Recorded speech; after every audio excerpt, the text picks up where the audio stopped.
Imagínate frente a un público, o incluso algo más sencillo, un grupo de amigos, compañeros de trabajo, una clase, un encuentro inesperado donde, de repente, todas las miradas están puestas en ti.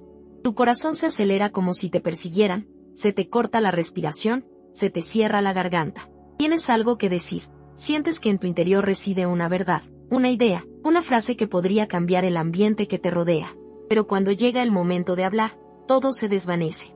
Tu voz no sale, o cuando lo hace, se tambalea, se enreda, convirtiéndose en un reflejo deformado de lo que realmente querías decir. Y al instante siguiente, tu mente se convierte en tu peor enemigo, recordando al detalle cada palabra torcida, cada pausa incómoda, cada silencio que parecía un desierto eterno. ¿Has experimentado alguna vez esto? La sensación de tener algo vivo y palpitante dentro de ti, pero al mismo tiempo sentirte paralizado como si estuvieras ante un tribunal invisible. Carl Jung diría que en ese momento, no estás solo ante la gente que te escucha. Estás ante tu propia sombra. La sombra no es solo un conjunto de defectos o vergüenzas, como muchos creen simplistamente. La sombra, en la visión de Jung, es todo el contenido psíquico que no podemos aceptar en nuestro interior. Incluye miedos, inseguridades, deseos reprimidos, pero también talentos ocultos, fortalezas latentes, potencialidades no reconocidas. Todo lo que no se integra en la conciencia se hunde en este reino oscuro, y cuando menos lo esperamos, regresa. Y regresa precisamente en momentos críticos, cuando más necesitamos claridad y firmeza. Es como si la sombra, al percibir que te preparas para exponerte, levantara un muro y dijera: detente, no te rebeles, no te arriesgues, guarda silencio. Así, el miedo a hablar no es solo un nerviosismo pasajero. Es la voz de la sombra que intenta protegerte de un peligro que, en el pasado remoto de la humanidad, realmente existió. En la época de las cavernas, ser rechazado por la tribu significaba la muerte. Si te consideraban extraño, inadecuado o incapaz de expresarte, el riesgo era el aislamiento, y el aislamiento, en este contexto, era sinónimo de muerte. Este miedo, que antaño cumplía una función de supervivencia, permanece grabado en nuestro inconsciente colectivo. Jung denominó al inconsciente colectivo una capa más profunda de la mente, donde habitan los arquetipos, imágenes primordiales, patrones de comportamiento, símbolos universales que se extienden a lo largo de generaciones. El miedo a hablar, por lo tanto, no es solo personal, también es ancestral. Cuando se te cierra la garganta y la mente se congela, sientes no solo tu propia ansiedad, sino la de innumerables voces humanas que, a lo largo de los siglos, se han enfrentado al juicio de la comunidad. ¿Pero significa esto que estamos condenados al silencio eterno? ¿Estamos destinados a ser prisioneros de esta memoria arquetípica? Jung creía lo contrario. Decía que los seres humanos solo se completan cuando se enfrentan a la sombra de frente y la integran. Este proceso, llamado individuación, es una inmersión en nuestro yo más profundo, doloroso y oculto. Y no se trata de eliminar la sombra, sino de reconocerla y transformarla en una aliada. Cuando sientes que tu voz flaquea, tu cuerpo tiembla, tu mente se llena de dudas, tienes la oportunidad de mirarte en un espejo secreto. Este espejo te muestra lo que necesitas trabajar, aceptar y abrazar dentro de ti. La pregunta no es cómo elimino este miedo, sino qué quiere enseñarme este miedo. La psicología analítica considera el acto de hablar en público como un símbolo poderoso. No es solo un gesto social, sino un ritual arquetípico. Al hablar ante otros, revives la antigua escena del líder que guía, el chamán que imparte visiones, el narrador que mantiene viva la llama de la comunidad. La palabra es sagrada porque crea la realidad. En los mitos de la creación, es a través de las palabras que el mundo cobra forma. Y si las palabras tienen este poder constructivo, no es de extrañar que también despierten tanto miedo. El inconsciente lo sabe: cuando hablas, revelas quién eres. Expones tus debilidades, pero también tu esencia. Y el riesgo de ser visto en tu esencia es aterrador. Quizás por eso, en tantos momentos de la vida, preferimos permanecer en silencio. Pero el silencio no resuelve nada. El silencio forzado se convierte en síntoma, angustia, vacío. Yo nos advertía que la lucha contra la sombra nunca se gana por la fuerza. Cuanto más intentas reprimir tu inseguridad, más violentamente regresa. Es como intentar empujar una pelota hasta el fondo del océano. En cuanto la sueltas, emerge a la superficie. La única salida es reconocer esta parte de ti como legítima. Reconoce que el miedo no es un signo de debilidad, sino una llamada a conocerte más profundamente. Cuando tu voz falla, no eres tú quien falla, es tu psique intentando protegerse de algo que aún no comprende. El reto es aprender a dialogar con esta parte, no a luchar contra ella. Pregúntate, por qué me siento en peligro cuando todos me miran? ¿Qué viejas historias se reactivan en mi interior? ¿Cuál es la narrativa invisible que me dice no puedes, te equivocarás, no eres lo suficientemente bueno? Estas voces internas, a menudo heredadas de experiencias pasadas, críticas infantiles y humillaciones enterradas, se convierten en ecos que resuenan cada vez que intentas exponerte. Pero es precisamente en este punto donde Jung ofrece una clave, que el inconsciente no es solo una amenaza, sino también una fuente de renovación. Si es allí donde se esconden tus miedos, también es allí donde se esconden tus fortalezas aún no descubiertas. Hay un arquetipo dentro de ti que no solo quiere esconderse, quiere hablar, quiere guiar, quiere expresarse. Es el arquetipo del héroe, que se enfrenta a la oscuridad y regresa con algo nuevo. Es el arquetipo del sabio, que encuentra palabras para iluminar el camino. Es el arquetipo del sanador, que a través de la palabra toca las heridas de los demás. Todos estos arquetipos yacen latentes en tu interior, pero para despertarlos, debes atravesar el oscuro bosque de la sombra. Este bosque comienza precisamente en el momento en que te falla la voz. Cada vez que sientes vergüenza, cada vez que guardas silencio por miedo a equivocarte, estás a las puertas del bosque. Y la pregunta es, ¿te retirarás o entrarás? La transformación comienza en el momento en que reconoces que el bloqueo no es señal de incapacidad, sino de humanidad. Que la vergüenza no es un defecto, sino una herencia ancestral. Que la sombra no es un enemigo, sino un maestro. Este reconocimiento abre una nueva visión, que tu voz no se ha perdido, solo está aprisionada. Y lo que ha estado aprisionado puede liberarse. Jung nos recuerda que cada síntoma es también un símbolo. El silencio que duele no es solo la ausencia de sonido, es una llamada a sumergirse en el interior.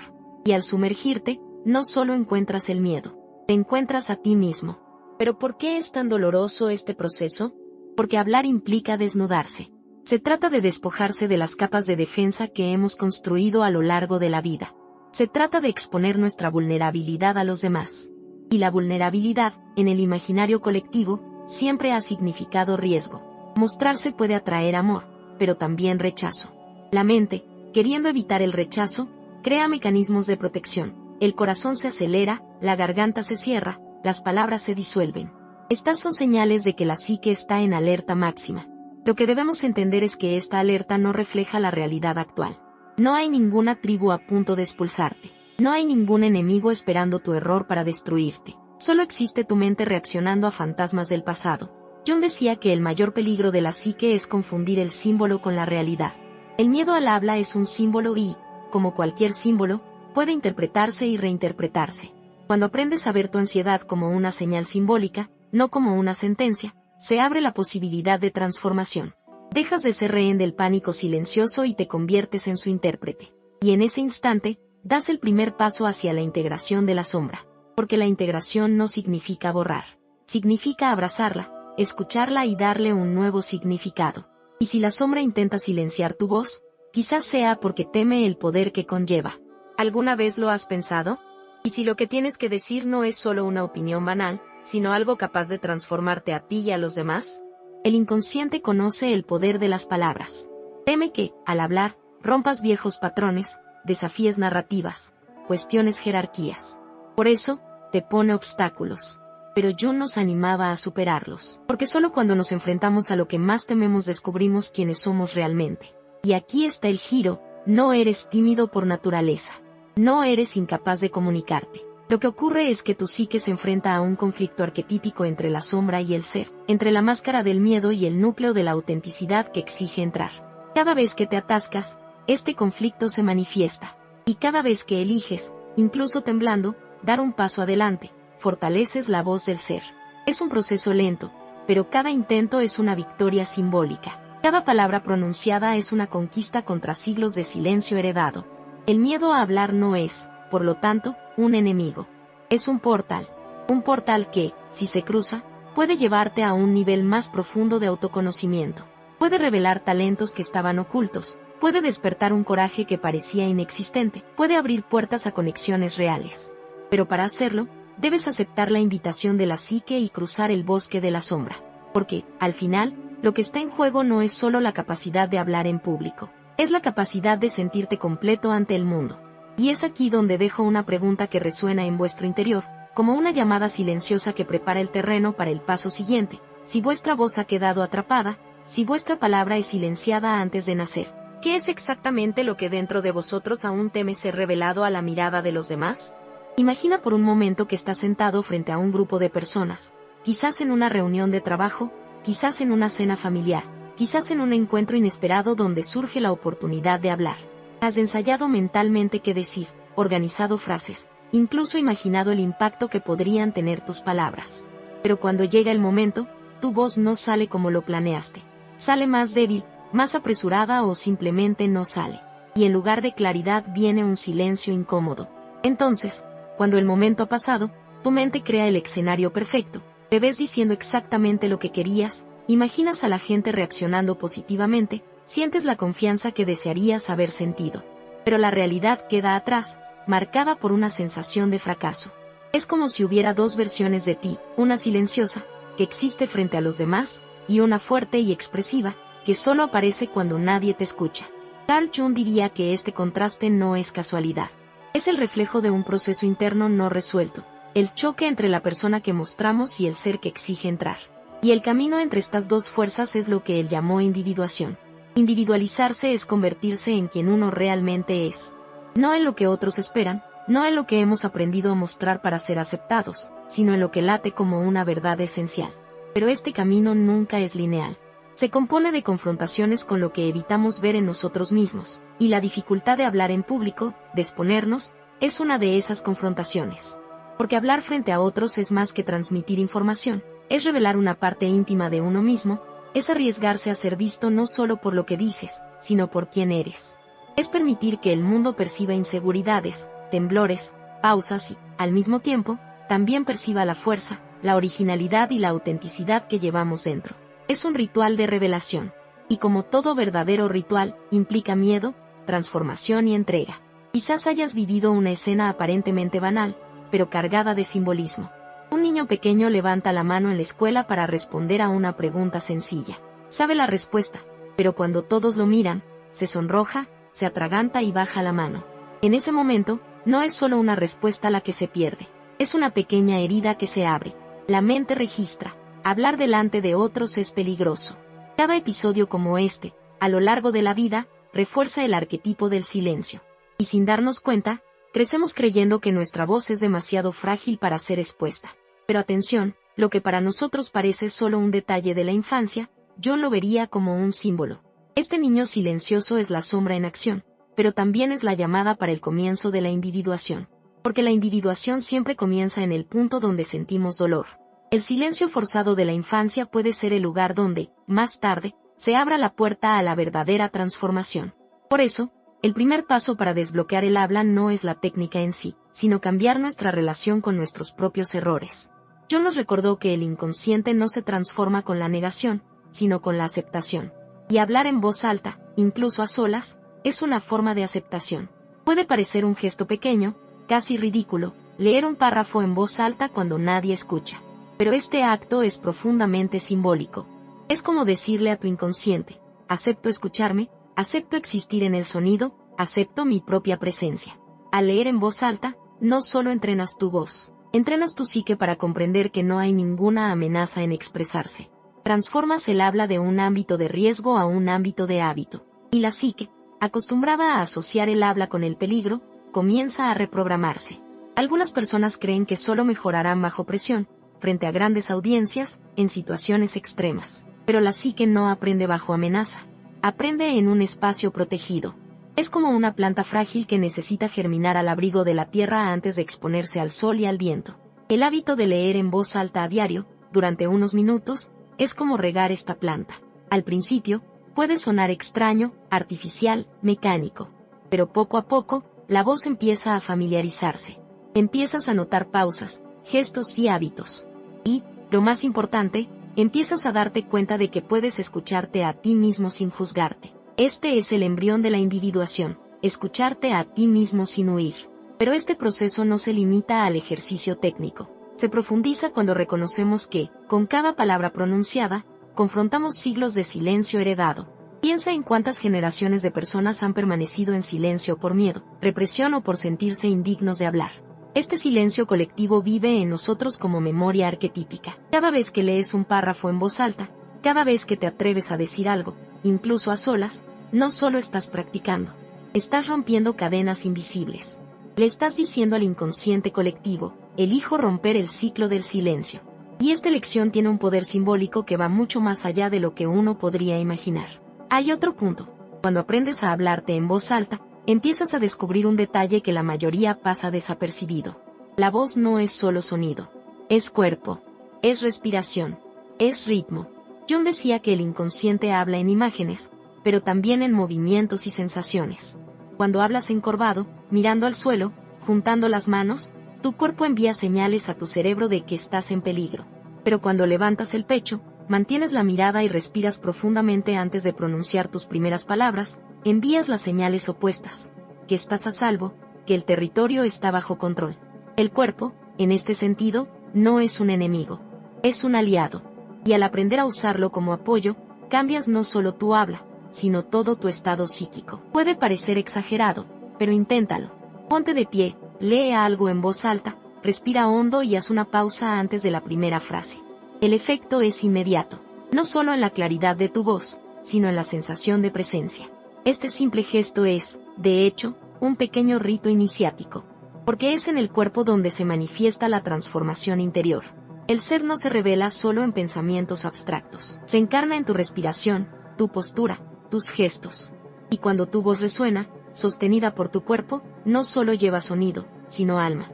¿Pero por qué insistir tanto en estos pequeños pasos? Porque el inconsciente no comprende la prisa del ego. El ego quiere resultados inmediatos. Quiere hablar bien ahora, quiere impresionar de inmediato. El inconsciente, sin embargo, funciona en ciclos. Necesita repetición, ritmo, paciencia. Es como una piedra que, tocada por el agua todos los días, acaba cediendo. Poco a poco, hablar deja de ser un esfuerzo y se convierte en algo natural. Con cada día, el miedo pierde fuerza. Con cada repetición, la voz se fortalece. Y en este proceso, no solo mejora la oratoria, la psique se integra. Yo nos recordaba que cada transformación individual impacta el inconsciente colectivo. Cuando aprendes a liberar tu habla, no eres solo tú quien cambia. Te conviertes en un canal para algo más grande. Tu voz no es solo tuya. También es la voz de todos aquellos que nunca han podido hablar. Cada vez que rompes el silencio, honras a quienes han sido silenciados. Y esto le da al acto de hablar una dimensión espiritual. No es solo expresión personal. Es servicio, ofrenda, reparación simbólica. Sin embargo, es importante entender que este camino no es recto. Tiene giros inesperados. A menudo, cuando empiezas a exponerte, el miedo regresa con mayor fuerza. Parece como si la sombra reaccionara, intentando reafirmar su dominio. Puedes sentir que cuanto más intentas hablar, más te bloqueas. Pero esto es señal de que vas por buen camino. Porque la sombra siempre se resiste cuando está a punto de integrarse. Y ahí es cuando necesitas persistir. Persiste incluso cuando te tiembla la voz. Persiste incluso cuando las palabras parecen fallar.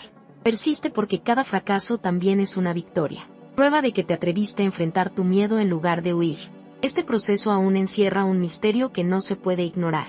A menudo, cuando finalmente encuentras el coraje para hablar, no solo disminuye el miedo. Sucede algo inesperado. Descubres que, al exponerte, otros también lo hacen. Tu vulnerabilidad invita a la vulnerabilidad de ellos. Tu coraje crea espacio para que otros hablen. Es como si tu voz tuviera el poder de despertar voces latentes a tu alrededor. Este efecto no es racional. Es arquetípico. La psique colectiva reconoce cuando alguien rompe un patrón y responde. El silencio de muchos puede romperse con la voz de uno solo. Consideremos, por ejemplo, una reunión donde todos dudan en dar su opinión. El ambiente se vuelve tenso y pesado, hasta que alguien, incluso con voz temblorosa, dice algo simple pero honesto. De repente, el ambiente cambia. Se anima a otros a hablar. Lo que parecía un espacio opresivo se convierte en un espacio de intercambio. Esta transformación, que parece pequeña, es profunda. Es el inconsciente colectivo reorganizándose a partir de la valentía individual. Y es en este punto que nos damos cuenta. Liberar la palabra no es solo una ganancia personal. Es un acto de impacto colectivo. Con cada paso de este viaje, se hace evidente que no solo estamos aprendiendo a comunicarnos mejor. Estamos en un proceso de individuación. Nos estamos volviendo más completos. Estamos aprendiendo a reconocer la sombra, a integrar el error, a aceptar la vulnerabilidad, a transformar el cuerpo en un aliado, a transformar el silencio en sonido. En definitiva, nos estamos acercando al ser, esa instancia central de la psique que Jung describió como el núcleo de la totalidad, el punto donde la conciencia y el inconsciente se encuentran. Y si cada palabra dicha con autenticidad es un fragmento del ser que emerge a la luz, entonces cada silencio roto es una victoria espiritual. Es prueba de que avanzamos hacia nuestro propio centro. El simple ejercicio de hablar con nosotros mismos, de escuchar nuestra propia voz, de repetir frases cortas, no es solo entrenamiento. Es un ritual iniciático de integración. Es el primer paso en el viaje que nos lleva del miedo a la presencia, de la vergüenza a la claridad, de la sombra a la individuación. Pero el viaje no termina ahí. Porque, una vez desbloqueada, la voz debe aprender a fluir con el ritmo. Debe alinearse con el movimiento de la vida, la cadencia de la respiración, el pulso arquetípico que sustenta todos los mitos e historias. Y es precisamente en este punto donde surge el siguiente reto: descubrir cómo transformar el habla no solo en sonido, sino en música del alma. Hay algo invisible que sustenta el habla incluso antes de que las palabras tomen forma: el ritmo. No es casualidad que los grandes oradores de la historia fueran recordados no solo por el contenido de sus discursos, sino también por la cadencia con la que hablaban. La cadencia tiene el poder de fijar ideas en la memoria colectiva, de calmar o exaltar multitudes, de transmitir calma o desesperación. Yo diría que el ritmo es más antiguo que el propio lenguaje articulado. Está vinculado al latido del corazón, al ciclo respiratorio, a la alternancia entre la luz y la oscuridad. Antes de aprender a hablar, aprendemos a sentir los intervalos, inhalar y exhalar, observar y dormir, vivir y morir. El habla, por lo tanto, es simplemente una extensión simbólica de este movimiento primordial. El problema surge cuando intentamos hablar sin reconocer este principio básico. Cuando hablamos demasiado rápido, con las palabras a toda prisa, la otra persona no nos entiende. Cuando hablamos sin pausa, nuestra mente se derrumba bajo el peso del exceso de información. Es como si quisiéramos verter todo el océano en un vaso pequeño.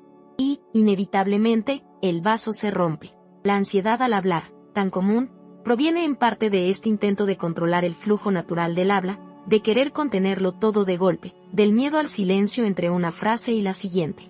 Pero la pausa, que parece un riesgo, es en realidad donde reside la fuerza. Jung veía el inconsciente como un lenguaje hecho de imágenes, símbolos y silencios.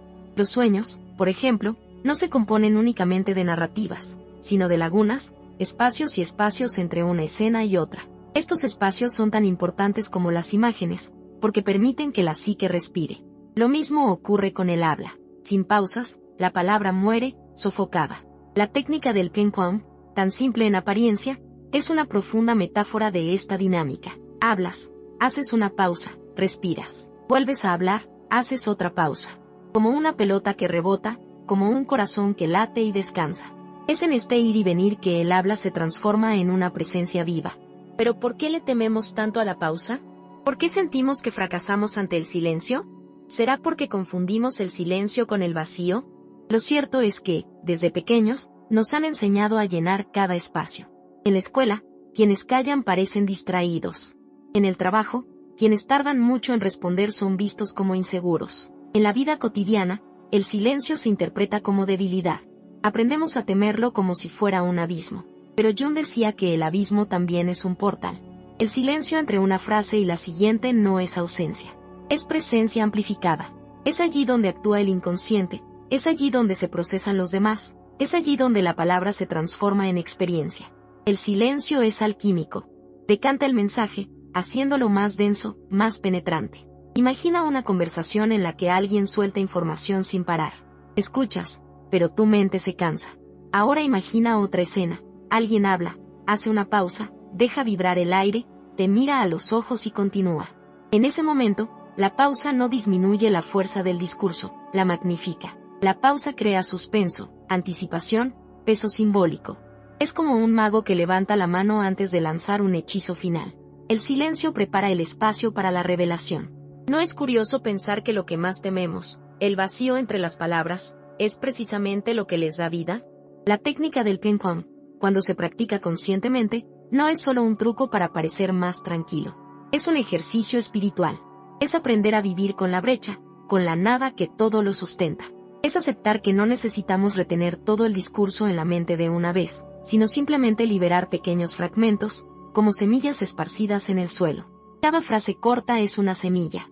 Cada pausa es la tierra que la acoge. Y, poco a poco, El habla se convierte en un campo fértil, donde las ideas crecen con naturalidad. Pero hay un detalle aún más profundo: la otra persona también respira contigo. Al hablar con ritmo, creas un campo de sincronía. Es como dos personas que caminan juntas. Al principio, sus pasos van desfasados, pero con el tiempo, encuentran la armonía de forma natural. Lo mismo ocurre con el habla. Si aceleras, la otra persona se pierde. Si haces una pausa, la otra persona sigue el ejemplo. Hablar con ritmo es más que expresarse, es guiar el campo psíquico compartido. ¿Qué pasaría si cada vez que tú hablas se traba? No es porque no sabes qué decir, sino porque olvidaste respirar con ella. En los mitos antiguos, la respiración era un símbolo del alma. Dios sopla en la arcilla para crear al hombre. El chamán sopla humo para sanar. El viento es la voz de los dioses. Cuando olvidamos respirar al hablar, es como si desgarramos el alma de la palabra. Se vuelve seca, mecánica, sin vida. La pausa restaura el aliento. La pausa restaura el alma. Por eso los discursos más memorables siempre tienen momentos de silencio. Parecen suspender el tiempo, como si el mundo entero se detuviera a escuchar. Este juego de pausas también tiene una dimensión psicológica. Cuando hablas sin parar, transmites ansiedad. Cuando haces una pausa, transmites confianza. Es como decir: no tengo prisa. Sé que lo que digo tiene valor. Y sé que puedes esperar a escucharlo. Esta seguridad, aunque al principio sea fingida, acaba transformando la psique. El inconsciente interpreta el gesto y responde. Con cada pausa, refuerzas tu sensación de control. ¿Has notado cómo algunos líderes o maestros espirituales, aunque digan poco, tienen un gran impacto? No se debe a su vocabulario elaborado, sino a su ritmo. Saben usar el espacio entre palabras como parte de su discurso. Entienden que el silencio comunica tanto como el sonido. Esta conciencia transforma el habla en una experiencia mística. ¿No sería esa, después de todo, la diferencia entre información y sabiduría? Al practicar la cadencia del Qigong, empiezas a experimentar algo curioso. Tu mente deja de adelantarse a tu discurso. Normalmente, al hablar, siempre intentamos anticipar la siguiente frase, como si huyéramos de un depredador. Pero con un ritmo mesurado, aprendes a estar presente en cada bloque. No hay necesidad de anticipar el siguiente párrafo. Solo existe la siguiente frase. Este estado de presencia es poco común. Y es precisamente en este estado donde se produce la verdadera comunicación. Aquí reside una revelación inesperada. Quizás el objetivo de hablar bien no sea impresionar a los demás, sino alinearse con este estado de presencia. Porque es en el presente donde reside el ser. El ser, como describió Jung, no es simplemente la suma de lo que percibimos conscientemente, sino el centro integrador que sustenta el todo. Cuando hablamos con ritmo, damos espacio para que el ser se manifieste. El habla deja de ser meramente racional y se convierte en la expresión de algo más profundo. ¿Alguna vez te has preguntado si la dificultad de hablar en público es en realidad una dificultad de estar presente? La vida moderna nos empuja a la prisa, al exceso, a la constante necesidad de llenar el tiempo con palabras. Pero el alma no prospera con el exceso. Prospera con la pausa. Quizás por eso tanta gente se siente agotada al hablar. No es porque les falte contenido, sino porque no le dan al alma espacio para respirar. La pausa es el aliento del alma. Y he aquí una paradoja interesante. Lo que llamamos nerviosismo a menudo no es más que la ausencia de pausa. El cuerpo clama por aire, la mente exige control y, en el conflicto, el habla se estanca. Pero si, en lugar de acelerar, te detienes, respiras y aceptas el silencio, algo cambia. Lo que antes se consideraba un fracaso se convierte en una fortaleza. La pausa, lejos de ser un signo de inseguridad, se convierte en un signo de dominio. ¿No es irónico que pasemos la vida huyendo del silencio, cuando es en el donde reside la clave de la confianza? Cada persona que aprende a usar el ritmo del habla da un paso hacia su propia integración. Porque este ritmo no es solo una técnica, es un símbolo. Es un reflejo del orden interior. Cuando hablas en ráfagas cortas y pausadas, tu psique también se organiza. El habla deja de ser un campo de batalla para convertirse en un campo de baile. Ya no luchas contra las palabras, bailas con ellas. ¿Y si esta danza fuera en realidad una forma de alquimia interior? La alquimia, que tanto inspiró a Jung, no era solo una búsqueda para transformar metales en oro. Era también un mapa simbólico para la transformación del alma. Y en el habla, esta transformación ocurre cuando el caos de pensamiento se organiza en ritmo. Cada pausa es como una destilación alquímica. Separa lo puro de lo impuro, lo esencial de lo superfluo. Al final, lo que queda es oro, un habla clara, vívida y transformadora. Pero esta claridad no es solo para los demás. Es, ante todo, para ti. Cuando te escuchas hablar con ritmo, descubres que puedes confiar en ti mismo. Descubres que no necesitas memorizar párrafos enteros. Descubres que basta con estar presente en el siguiente bloque. Y esta confianza se expande más allá del habla. Se extiende a lo largo de la vida. ¿Alguna vez has notado cómo la forma en que hablamos refleja la forma en que vivimos? Si hablamos con prisa, quizás vivamos con prisa. Si hablamos sin pausa, quizás no sepamos pausar la vida. Si hablamos sin ritmo, quizás estemos desconectados de nuestro propio cuerpo. El habla es un espejo, y aprender a hablar con ritmo es aprender a vivir con ritmo. Es reconectar con el pulso de la existencia, el latido del corazón, el ciclo de la respiración, el movimiento ancestral que nos sostiene. En definitiva, la técnica del Qigong no se trata de hablar con belleza. Se trata de redescubrir la cadencia del alma. Se trata de transformar el silencio en presencia, la pausa en poder, el ritmo en revelación. Se trata de descubrir que la voz no necesita ser apresurada ni desesperada. Puede ser tranquila, firme y profunda. Y quizá la gran pregunta no sea, ¿cómo hablar mejor?, sino, ¿qué te impide aún confiar en el silencio como parte de tu discurso? Desde los albores de la humanidad, el número 3 ha ocupado un lugar especial en la psique. Aparece en religiones, mitologías, cuentos de hadas, ritos de paso, las artes e incluso en la forma en que organizamos nuestros pensamientos. Jung afirmó que los números no son solo conceptos matemáticos, sino arquetipos vivos que habitan en el inconsciente colectivo. El 3, en particular, simboliza el movimiento, el equilibrio dinámico y la transición del dualismo a la síntesis. No es estático como el 2 ni absoluto como el 1. El 3 crea puentes, fluidez y narrativa. Por eso tantas tradiciones lo utilizan como base de su cosmología. Cuando examinamos la historia de las religiones, encontramos el 3 en todas partes. En la tradición cristiana, la Santísima Trinidad, Padre, Hijo y Espíritu Santo. En el hinduismo, la Trimurti, Brahma, Vishnu y Shiva. En la mitología nórdica, las 3 Nornas tejiendo el destino. En la mitología griega, las 3 Moiras cortando el hilo de la vida. Y también las 3 Gracias, símbolos de belleza y fertilidad. El 3 emerge como una estructura fundamental de orden y significado. ¿Pero por qué? ¿Por qué no 2 o 4? Jung afirmó que el 3 resuena porque representa el proceso. Es nacimiento, vida y muerte. Es el pasado, el presente y el futuro. Es el principio, el medio y el fin. La mente humana se siente segura cuando percibe esta tríada porque refleja la forma en que experimentamos el tiempo y la existencia. En la vida cotidiana, sin darnos cuenta, organizamos todo en bloques de 3. ¿Cuántas veces has oído a alguien decir, tengo 3 cosas importantes que decir? Y automáticamente te preparas para escuchar. Se enciende una expectativa inconsciente. Es como si tu psique dijera, puedo con esto. Puedo con 3 puntos. Cualquier cosa más suena agotador. Cualquier cosa menos se siente incompleta. 3 crea la sensación de plenitud suficiente. Pero ¿no es curioso pensar que incluso en la ciencia, el 3 aparece como base? El ADN, que almacena la información de la vida, se lee en codones de 3 bases. La física clásica describe el espacio en 3 dimensiones, altura, anchura y profundidad.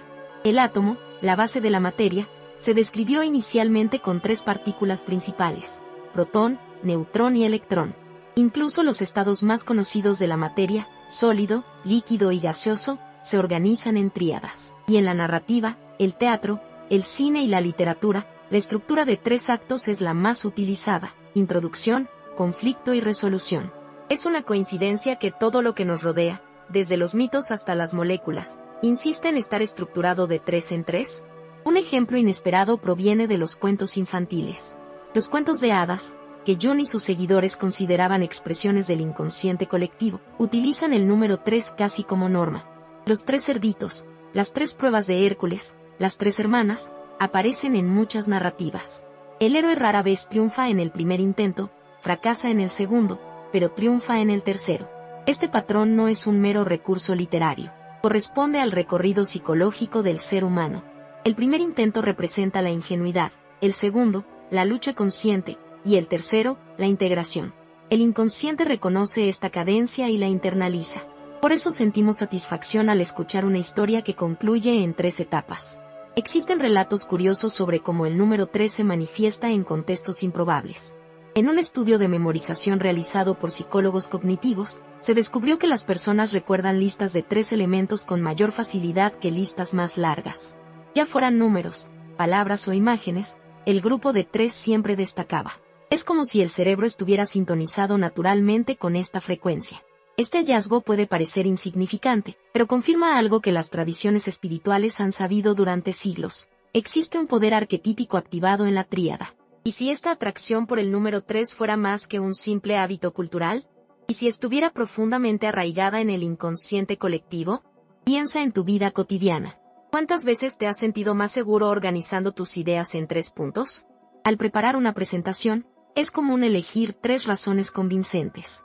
Al dar un consejo, decimos, tengo 3 cosas que compartir contigo.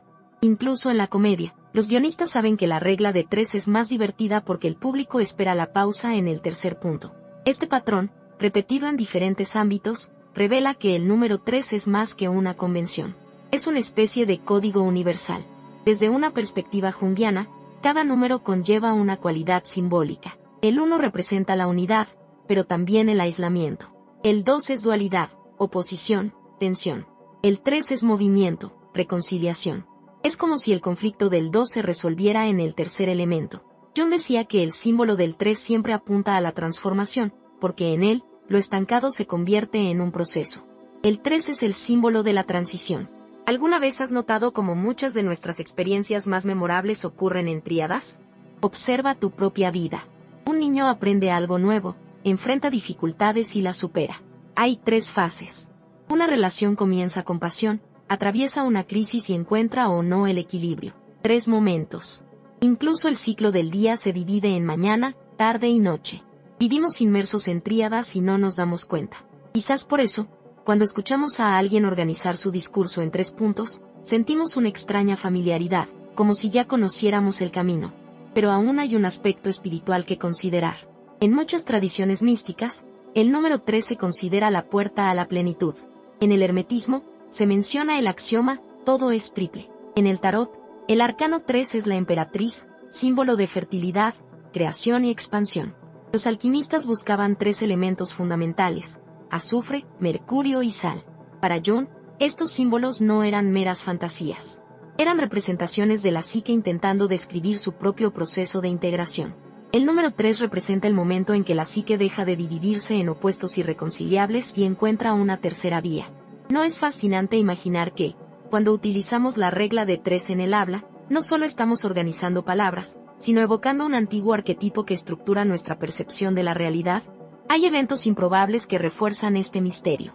En varias culturas indígenas, los ritos de paso comprenden 3 etapas: separación, transición y reintegración. En algunas tribus, el joven es llevado al bosque, se somete a 3 pruebas y solo entonces regresa a la comunidad como adulto. Este patrón también se observa en sociedades que no han tenido contacto entre sí. ¿Cómo se explica? La psique humana, en todas partes, parece diseñar ritos en 3 etapas. Esto demuestra que el 3 no es una invención arbitraria, sino la expresión de algo universal. Curiosamente, incluso en experiencias cercanas a la muerte relatadas por personas de todo el mundo, surge una triple estructura. Primero, la separación del cuerpo, luego, el paso por un túnel o sendero, y finalmente, la llegada a una luz o presencia. 3 etapas que se repiten, como si la mente, incluso ante los límites de la vida, organizara su narrativa según este patrón. ¿Por qué la psique insiste en contar siempre su historia en 3 tiempos? Cuando aplicamos esta lógica a la oratoria, nos damos cuenta de su poder inmediato. Al decir, tengo 3 puntos que compartir, inconscientemente se genera la expectativa de exhaustividad. El oyente se relaja porque siente que puede seguir la conversación. Saben que habrá un principio, un desarrollo y un desenlace. La atención se mantiene porque la mente crea una lista de verificación natural. Es como ver una película que sigue la estructura clásica de 3 actos: introducción, desarrollo y conclusión. Este modelo no solo agrada, sino que también satisface una necesidad arquetípica. Pero aquí hay un detalle inesperado. Al usar el número 3 al hablar, no solo la otra persona se organiza, tú también te organizas. Tu mente deja de divagar en el caos de ideas y encuentra claridad. Sientes que puedes guiar la narrativa con confianza porque conoces el camino. Y esta confianza se refleja en tu discurso. Cuanto más estructurado, más seguro. Cuanto más seguro, más claro. Es un ciclo positivo. ¿Alguna vez has experimentado la diferencia entre hablar de forma dispersa y hablar en 3 puntos claros? Quienes aplican esta regla notan rápidamente un cambio en cómo se les escucha. No solo es más fácil para el público, sino también para el orador. Porque la mente necesita estructura. Y el número 3 proporciona esa estructura casi mágicamente. No es exagerado decir que este pequeño cambio puede transformar por completo la percepción de alguien. Pero hay algo aún más misterioso. El número 3 también aparece en los procesos de sanación psicológica. Jung observó que muchos sueños presentaban tríadas simbólicas, 3 animales, 3 puertas, 3 caminos. Cada una representaba una etapa del proceso de integración. Al analizar estos sueños, se dio cuenta de que el paciente no solo soñaba números, sino que describía inconscientemente su propio progreso. El inconsciente eligió el 3 como medida de transformación.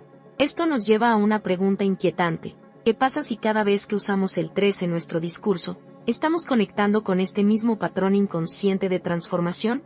Piénsalo, hablar en 3 puntos no se trata solo de facilitar la comprensión. Se trata de alinear tu discurso con un proceso arquetípico que ya existe en la otra persona.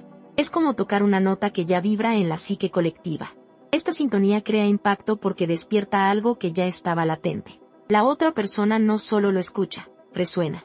Y quizás esta sea la verdadera magia de la comunicación. No convencer por la fuerza, no impresionar por el exceso, sino resonar en el subconsciente del otro. Y el 3, más que cualquier otro número, es la clave de esta resonancia. Transforma el habla en algo no solo comprendido, sino sentido. Al repasar tu vida, ¿cuántos momentos importantes podrían describirse en 3 pasos? ¿Cuántas de tus historias siguen esta cadencia invisible? ¿Cuántas veces te has sentido completo solo al tercer intento? Al final, quizá no elijamos 3. Quizá sean 3 los que nos eligen a nosotros. Está grabado en nuestra forma de pensar, sentir y recordar. Está en el corazón que late en 3 ritmos musicales, en las historias que contamos, en los símbolos más antiguos de la humanidad. Y cuando hablamos de 3 puntos, simplemente seguimos la melodía que ya existe. Así que, la próxima vez que quieras que tu discurso sea claro, memorable e impactante, recuerda, no se trata solo de técnica, se trata de arquetipo. La regla de 3 es más que estructura, es esencia. Y quizás la verdadera pregunta no sea cómo aplicamos la regla de 3, sino, ¿qué hay en ti que aún se resiste a sintonizar con el ritmo natural de 3? Llega un momento en que todo esfuerzo por liberar el habla, por encontrar ritmo y claridad, se topa con un obstáculo invisible, la máscara que usamos. Jung la llamó la persona. Inicialmente, la persona no es un enemigo. Es necesaria porque sin ella, no sobreviviríamos en la sociedad. Es la cara social que mostramos al mundo, el ropaje psíquico que nos permite movernos entre grupos y ser aceptados. Es el personaje que interpretamos en el trabajo, el rol que desempeñamos en nuestra familia, la imagen que proyectamos a nuestros amigos. La persona es adaptación. Pero cuando olvidamos que es solo una máscara y empezamos a creer que es nuestra identidad, algo se rompe. Y esta ruptura a menudo se manifiesta en el habla. ¿Cuántas veces has intentado hablar con más sofisticación, eligiendo palabras rebuscadas que nunca usarías de forma natural, solo para parecer inteligente? ¿Cuántas veces has ajustado tu tono de voz para sonar más seguro, pero por dentro temblabas? ¿Cuántas veces has ensayado gestos, expresiones, incluso sonrisas, para que tu presencia se percibiera como segura?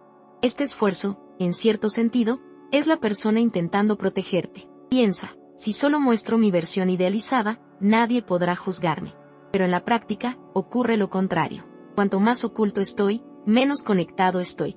Y el público lo percibe. La persona es una promesa de seguridad que, la mayoría de las veces, se convierte en una prisión. Porque, al intentar sostener un personaje, el discurso pierde vida. Suena artificial, pesado, sin alma. La otra persona se da cuenta, aunque inconscientemente, de que no está tratando con alguien auténtico, sino con una actuación. Y es en este punto donde crece el miedo. Porque la máscara requiere esfuerzo. Con cada frase, con cada gesto, te preocupas por mantener la fachada. Y en medio de esta preocupación, olvidas estar presente. Olvidas conectar. La persona que se suponía debía proteger, se sabotea a sí misma. ¿No es extraño que cuanto más intentamos parecer fuertes, más frágiles nos sentimos por dentro? La tensión entre la persona y el ser es inevitable. El ser, que Jung describió como el núcleo central de la psique, exige autenticidad. Exige que el habla sea una expresión verdadera. Pero la persona, temerosa del rechazo, insiste en controlar. Surge el conflicto. Por un lado, el alma quiere mostrarse. Por el otro, la máscara quiere ocultarse. Este choque ocurre cada vez que abrimos la boca frente a un público. Y el cuerpo lo siente. La voz se quebra, el rostro se endurece, el corazón se acelera. No es solo ansiedad. Es una lucha interna. Los relatos de los pacientes de Jung revelan cómo la persona puede volverse asfixiante. Un empresario, por ejemplo, relató que en las reuniones hablaba con convicción, pero al regresar a casa se sentía vacío, inseguro de quién era realmente. Dominaba su discurso ensayado, pero no sentía verdad en ninguna de sus palabras. En el análisis, se dio cuenta de que se había identificado completamente con su persona ejecutiva. Su discurso no era suyo, era de la máscara. No estaba presente, estaba actuando. Y esta constatación lo conmovió profundamente. Porque cuando nos damos cuenta de que nuestra voz ha sido secuestrada por la máscara, sentimos que vivimos la vida de otra persona. ¿Alguna vez te has preguntado cuántas veces dijiste algo no para expresarte, sino simplemente para mantener una imagen? Lo curioso es que el público casi siempre prefiere lo contrario. No se deja seducir por una máscara perfecta, sino por los momentos en que se desmorona. Una frase vacilante pero sincera puede generar más conexión que una entrega impecable. Una pausa sincera, donde la emoción se manifiesta, puede llegar más lejos que las frases memorizadas. Esto se debe a que, en el fondo, todos reconocemos la falsedad de la persona. A veces es necesaria, pero todos anhelamos encontrar la verdad. Y cuando alguien se atreve a hablar del ser, por imperfecto que sea, se crea una corriente invisible. El oyente se siente visto, porque ve ante sí no un personaje, sino una persona. Pero si es así, ¿por qué seguimos insistiendo en usar mascarillas? Porque el miedo al rechazo es mayor que la valentía de ser sincero. La persona nos da la ilusión de control. Nos convence de que si solo mostramos una faceta refinada, evitaremos ser juzgados. Pero este control es costoso. Nos pasa factura con ansiedad, fatiga y desconexión. Y, paradójicamente, al intentar complacer a todos, terminamos alejándolos. Porque nadie conecta con una máscara. Conecta con la persona que se esconde tras ella. Este punto trae un giro inesperado. A menudo, lo que llamamos miedo a hablar en público no es miedo al discurso en sí. Es miedo a perder la persona. Es miedo a que otros vean nuestros defectos, nuestros miedos, nuestras imperfecciones.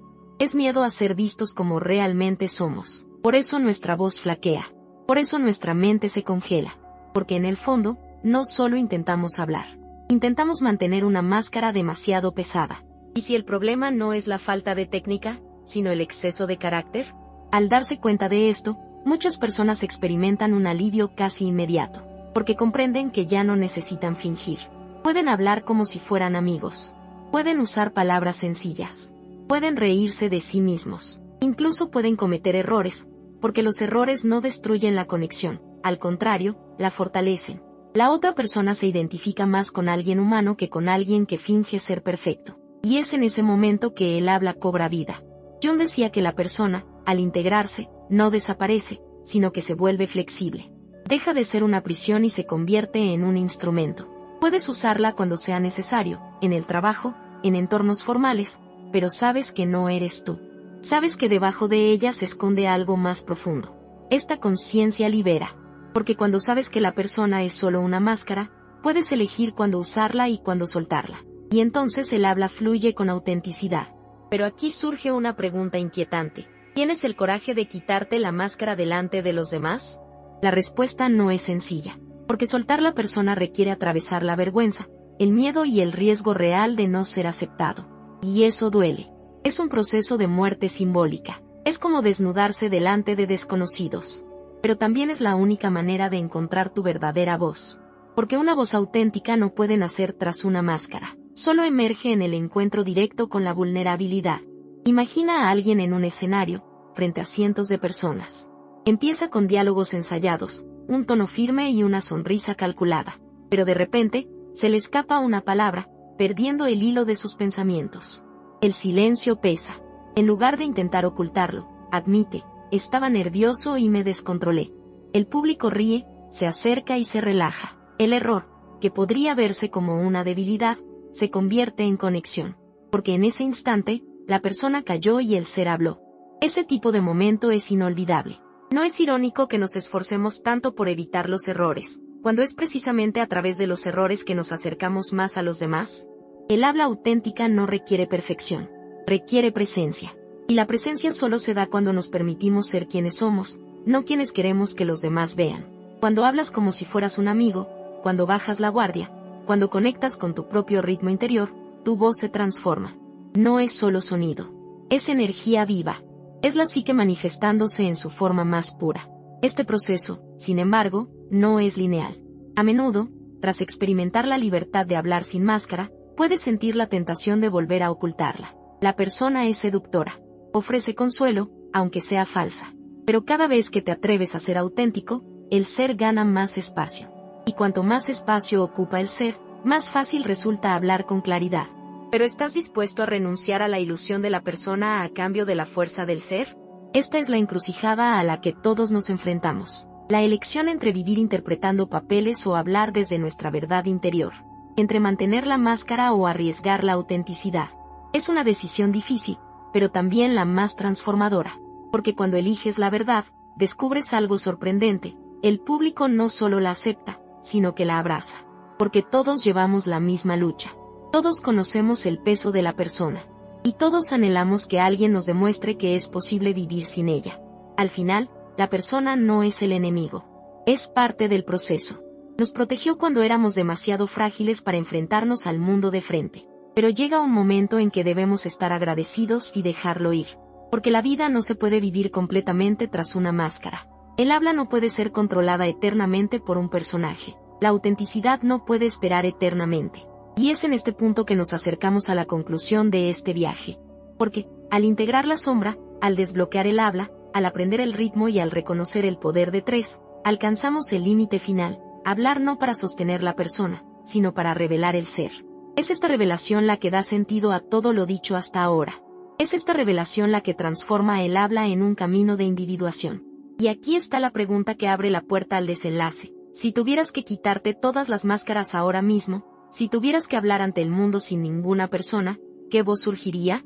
Hemos llegado al final de este viaje, y sin embargo, es solo el principio. Todo lo que has escuchado hasta ahora no era solo teoría, ni solo psicología. Era una invitación. Una invitación a mirar dentro de ti y darte cuenta de que tu dificultad para hablar, exponerte, mantener la voz, nunca fue solo un rasgo de personalidad. Siempre fue un espejo. Un espejo que reflejaba la lucha más antigua del alma humana. El miedo a ser visto en su totalidad. El miedo a mostrar fragilidad y ser rechazado. El miedo a soltar la máscara y ser juzgado. El miedo a revelar una voz que puede no estar a la altura de las expectativas de los demás. Pero ahora sabes que este miedo no es un fracaso, no es una enfermedad, no es una condena. Es simplemente la sombra exigiendo reconocimiento. La sombra no es un enemigo. No está en tu contra. Protege las partes de tu alma que aún no han aprendido a ser vistas. Y cada vez que tu voz tiembla, cada vez que tu garganta se cierra, cada vez que tu corazón se acelera antes de hablar, es la sombra diciéndote, mírame. Yo también soy parte de ti. El error que muchos cometen es intentar silenciar la sombra, combatirla, fingir que no existe. Pero Jung nos enseñó que no hay integración sin aceptación. Y el primer paso es simple, pero poderoso. La próxima vez que sientas miedo de hablar, no huyas de él. Reconócelo. Respira hondo y dite a ti mismo, este miedo es parte de mí. Y no necesito ocultarlo. Puedo llevarlo conmigo. El miedo no desaparece, pero pierde su poder paralizante. No necesitas esperar a ser valiente para hablar. Simplemente necesitas hablar incluso cuando tengas miedo. El segundo paso es convertir el habla en un hábito, no en una amenaza.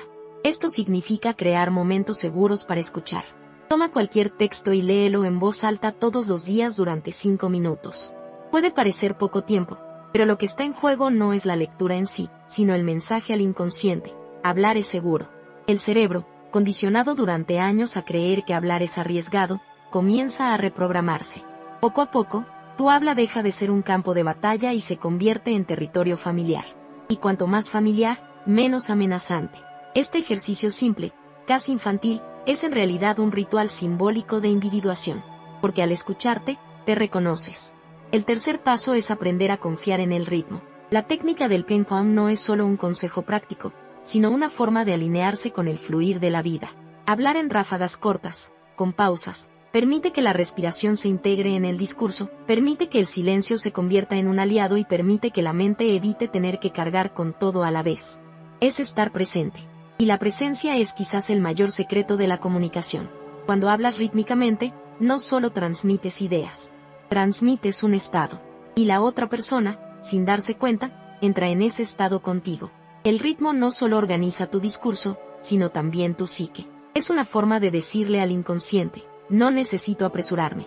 Puedo confiar. El cuarto paso es estructurar tu discurso en 3 puntos. Esta práctica, aparentemente banal, despierta una sensación de plenitud tanto en el oyente como en el orador. El número 3 es un arquetipo, un código del inconsciente colectivo.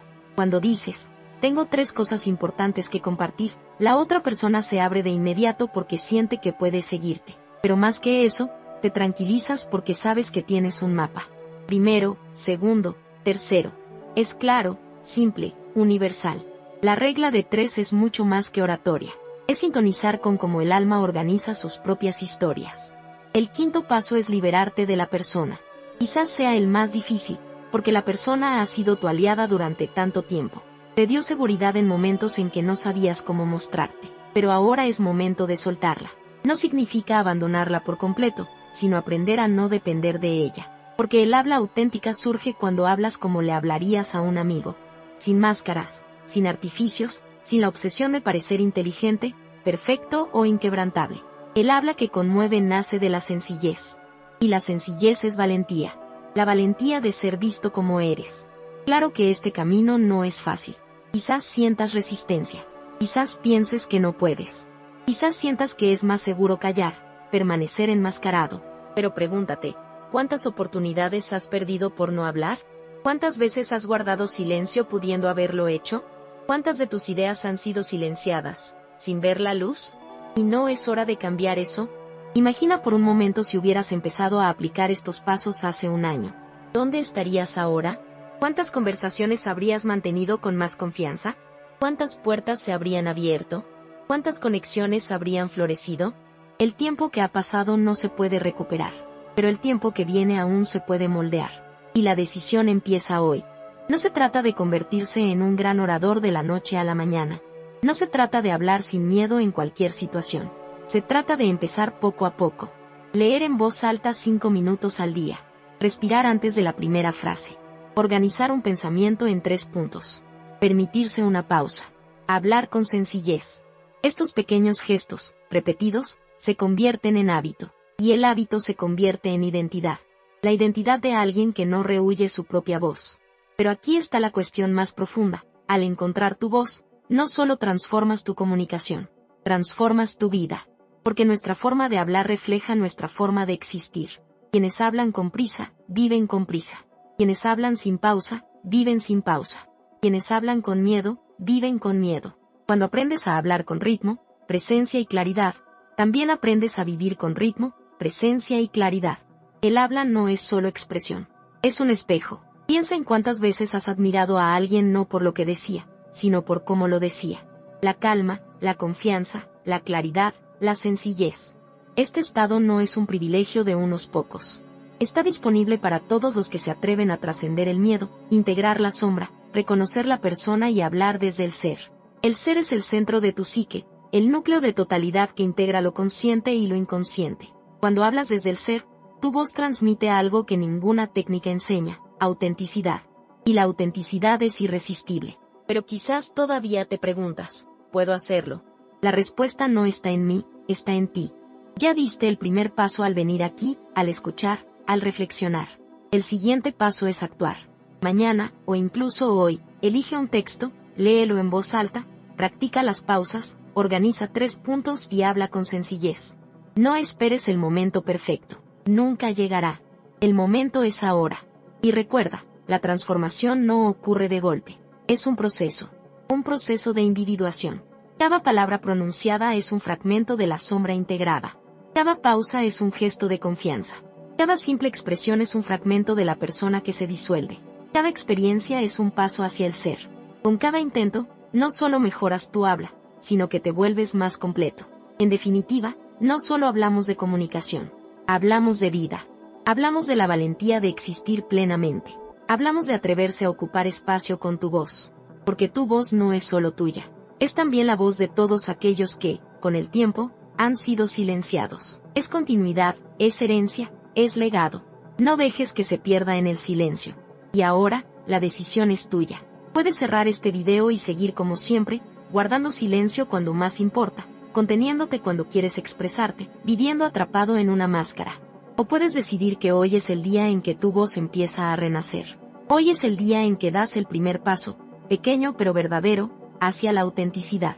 Si este contenido te resonó, si en algún momento te reconociste aquí, quiero que hagas algo sencillo ahora mismo.